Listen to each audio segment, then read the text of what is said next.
Assalamualaikum warahmatullahi wabarakatuh. A'udzubillahi minasyaitonirrajim. Bismillahirrahmanirrahim. Alhamdulillahirabbil alamin wal aqibatu lil muttaqin wala udwana illa 'alal zalimin. Asyhadu an la ilaha illallah wahdahu la syarikalah wa asyhadu anna Muhammadan abduhu wa rasuluhu la nabiyya ba'dah.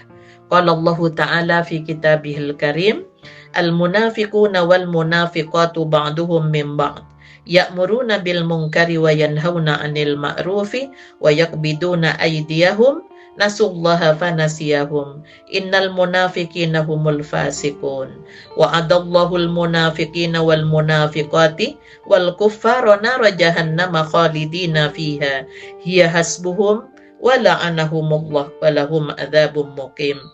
Orang-orang munafik laki-laki dan perempuan satu dengan yang lain adalah sama.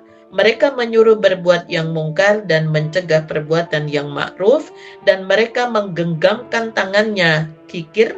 Mereka telah melupakan kepada Allah, maka Allah melupakan mereka pula. Sesungguhnya orang-orang munafik itulah orang-orang yang fasik. Allah menjanjikan, mengancam orang-orang munafik laki-laki dan perempuan dan orang-orang yang kafir dengan neraka jahanam.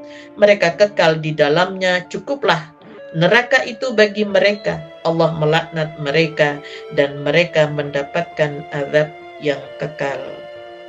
Pada Quran surah At-Taubah ayat 67-68 agar kita waspada, berhati-hati menghadapi orang-orang munafik, atau jangan sampai pada diri kita ada tanda-tanda kemunafikan itu, di mana orang munafik itu mereka mencegah yang baik, justru mengajak kepada yang mungkar, sehingga Allah memberikan ancaman berupa laknat dan siksa di akhirat nanti. Pemirsa dan pendengar yang dirahmati oleh Allah, pada Quran surat Al-Baqarah ayat 1 sampai ayat 20,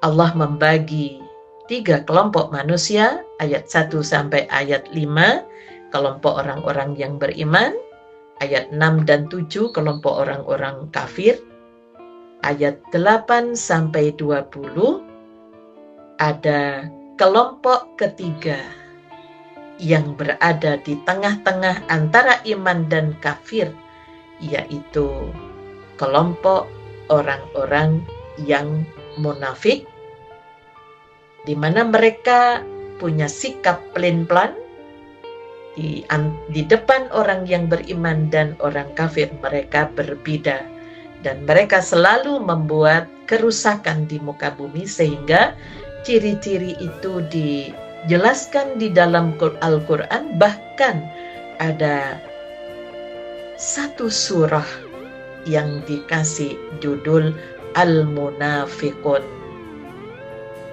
Maka pemirsa dan pendengar yang dirahmati oleh Allah, dengan kita mengkaji ciri-ciri kemunafikan, karena itu merupakan penyakit. Kalau hal itu terjadi pada diri kita sebagai orang yang beriman dan sudah menyatakan keislaman kita, kalau ada tanda-tanda itu, maka segera kita mengobati. Karena dalam istilah bahasa, nifak itu ada dalam hati, di mana seseorang menampakkan keislaman namun menyembunyikan kekafiran. Mereka lupa bahwa Allah itu Maha tahu tentang segala isi hati. Maka Allah menyebutnya fi qulubihim maradun fazadahumullahu marada. Di dalam hati orang munafik itu ada penyakit, sehingga Allah menambah penyakitnya itu, yang lama-lama oleh Allah dikatakan mereka menjadi fasik. walaupun mereka melakukan tampilan sebagai orang Islam. Nah, untuk itulah maka dalam istilah Al-Hasan Al-Basri memberikan definisi bahwa minan nifaqi ikhtilaful qalbi wal lisani wa ikhtilafus sirri wal alaniyati wa ikhtilafud dukhuli wal khuruji. Di antara tanda kemunafikan adalah berbeda antara hati dan lisan, berbeda antara sesuatu yang tersembunyi dan sesuatu yang nampak, berbeda antara yang masuk dan yang keluar. Sehingga kemunafikan yang kelas ringan itu adalah adanya perbedaan antara yang nampak dan yang tersembunyi. Kemudian Rasulullah Sallallahu Alaihi Wasallam dalam hadis yang diriwayatkan oleh Muslim dari Abu Hurairah radhiyallahu anhu, min alamatil munafiqi thalathatun, idza haddasa kadzaba, wa idza wa'ada akhlafa, wa idza tumina khana. Di antara tanda munafik ada 3. Jika berbicara dusta, jika berjanji tidak menepati, jika diberi amanah ia khianat. Dijelaskan di dalam hadis Muslim bahwa ayatul munafiki thalathun wa in shoma wa shalla wa za'ama annahu muslimun. Tanda munafik itu ada 3, walaupun orang tersebut puasa dan mengerjakan salat, lalu ia mengklaim dirinya muslim. Bahkan dari Abdullah bin Amr radhiyallahu anhu, ia berkata bahwa ciri orang munafik itu ada 4 yang disebut dengan munafik sejati. Arba'un man kunna fihi kana munafiqan khalisan wa man kanat fihi khaslatun minhunna kanat fihi khaslatun minan nifaqi hatta yada'aha. Ada 4 tanda, jika seseorang memiliki 4 tanda ini, maka ia disebut munafik tulen. Jika ia memiliki salah satu tandanya, maka dalam dirinya ada tanda kemunafikan sampai ia meninggalkan perilaku tersebut. Idza tumina khana, wa idza haddasa kadzaba, wa idza ahada ghadara, wa idza khasama fajarah. Yang pertama, jika diberi amanah khianat. Yang kedua, jika berbicara dusta. Yang ketiga, jika membuat perjanjian tidak dipenuhi. Yang keempat, jika berselisih, dia akan berbuat zalim. Sehingga suka memonopoli pembicaraan. Nah, yang tanda pertama, jika berbicara dusta, banyak sekali hadis-hadis Rasulullah yang memberikan penjelasan bahwa berbohong, berdusta itu termasuk ciri dari kemunafikan. Dalam hadis Bukhari dan Muslim sudah dijelaskan. Ada 3 yang dikecualikan. Yang pertama, ketika berbohong itu menjadi sebuah rukhsah atau keringanan karena ada maslahat yang besar. Dan juga ada hadis yang menyebutkan hal ini terkait dengan Ummu Kulsum binti Uqbah bin Abi Mu'atin. Ia di antara para perempuan yang berhijrah pertama kali yang telah membaiat Nabi Sallallahu Alaihi Wasallam. Ia mengabarkan bahwa ia mendengar Rasulullah Sallallahu Alaihi Wasallam bersabda, tidak disebut pembohong jika bertujuan untuk mendamaikan di antara pihak yang berselisih, di mana ia berkata yang baik atau mengatakan yang baik demi mendamaikan pihak yang berselisih.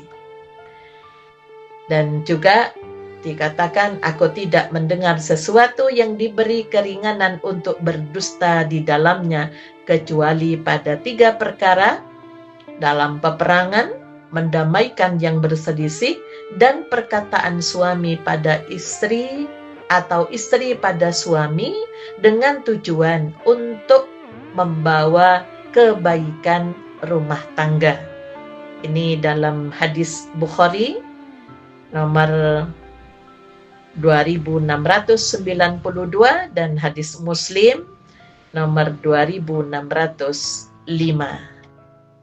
Pemirsa dan pendengar yang dirahmati oleh Allah, yang kedua, berjanji tidak menepati. Berjanji sejak awal sudah berniat untuk tidak menepatinya, ini merupakan pengingkaran janji yang paling jahat. Kemudian berjanji pada awalnya, berniat untuk menepati, lalu di tengah jalan berbalik, lalu mengingkarinya tanpa adanya alasan yang benar. Adapun jika dia berniat untuk memenuhi janji tersebut, tetapi karena alasan tertentu atau ada hal lain yang dapat dibenarkan, maka dia tidak termasuk dalam sifat tercela. Kemudian jika diberi amanah khianat, pada Quran Surah Al-Anfal ayat 27, ya ayyuhalladzina amanu la takhunullaha war rasula wa takhunu amanatikum wa antum ta'lamun. Hai orang yang beriman, janganlah kalian mengkhianati Allah dan Rasul Muhammad, dan juga janganlah kalian mengkhianati amanah-amanah yang dipercayakan kepada kalian sedang kalian mengetahui. Kemudian pada surah An-Nisa ayat 58, innallaha ya'murukum an tu'addul amanati ila ahliha. Sesungguhnya Allah menyuruh kalian menyampaikan amanah kepada yang berhak menerimanya. Di mana pesan Rasulullah SAW, adil amanata ila maniktamanakah bala takhun man khonakah. Tunaikanlah amanah pada orang yang memberikan amanah padamu, dan janganlah mengkhianati orang yang mengkhianatimu. Jadi kalau orang mengkhianati kita, jangan dibalas dengan melakukan perbuatan khianat, karena kita akan masuk pada kategori ciri orang munafik. Kemudian yang keempat, jika berselisih dia akan berbuat zalim. Yang dimaksud dengan al-fujur di sini adalah keluar dari kebenaran secara sengaja, sehingga dia menjadikan yang benar menjadi keliru dan yang keliru menjadi benar. Ini yang membawanya kepada dusta. Ya, sebagaimana dalam hadis yang diriwayatkan oleh Muslim, inna abghadar rijali ilallahil aladdul khasimu. Sesungguhnya orang yang paling dibenci oleh Allah adalah penantang yang paling keras.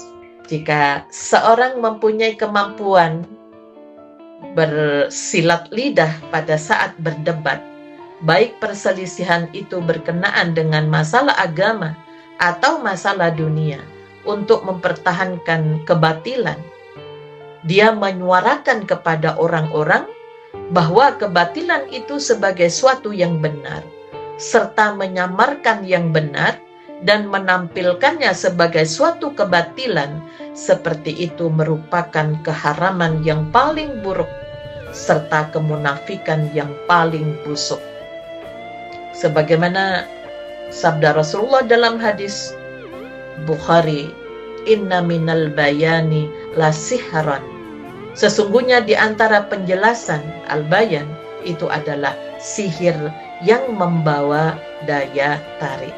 Jadi banyak orang karena pandainya berbicara, menguasai itu, sehingga kebatilan yang malah mendapatkan dukungan yang banyak.